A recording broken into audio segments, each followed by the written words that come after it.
Jeune et déjà docteur, en fait, la question c'est que sont les étudiants en médecine? Est-ce que ce sont, comme c'est écrit dans le Code de santé publique, des professionnels de santé en formation ou est-ce que ce sont des étudiants au même titre que les étudiants des autres composantes de l'université? Et en fait, c'est probablement les deux, parce qu'en fait, on a besoin de les former, mais aussi on a besoin, l'hôpital a vraiment besoin qu'ils travaillent. Ah oui, quand il y a une grève d'interne dans l'hôpital est paralysé.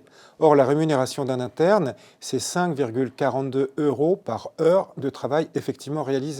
Alors les étudiants ne sont pas toujours très clairs d'ailleurs, parce qu'en réalité, ils veulent bien être étudiants, mais ils veulent également être salariés. Il y a une très forte ambivalence des étudiants. Moi, j'ai connu ça tout au long de mon mandat de doyen, ça fait 10 ans, où j'ai vu des présidents des syndicats revendiquer d'être des étudiants et puis d'autres revendiquer d'être des professionnels de santé et donc être payés davantage, ce qui paraîtrait légitime d'ailleurs. Alors ce qui est également très marquant de cette période, c'est évidemment le malaise des étudiants. Ils travaillent beaucoup.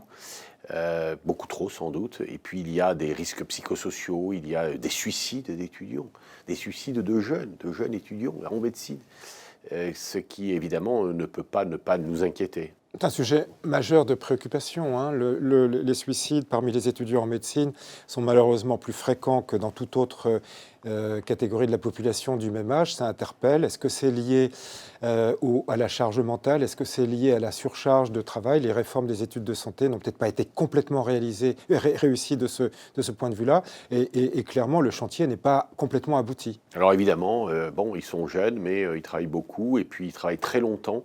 Alors en plus, il y a eu donc la réforme de la médecine générale, et avec une 4e année. Alors là, c'est aussi le but, c'est de mieux les former, hein, un peu comme les autres, mais en fait, ça fait quand même encore une année de plus. Oui, enfin, tu l'as dit, le but, c'est de mieux les former.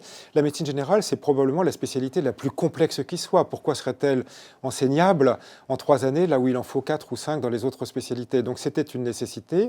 Maintenant, il faut la construire et ne pas la présenter comme la solution au problème qui consisterait à envoyer des docteurs juniors, on les appelle comme ça, dans les déserts médicaux où il n'y aurait personne pour les enseigner autour d'eux. J'espère que l'on aura compris que l'enseignement, c'est vraiment le cœur du problème de l'organisation de la santé.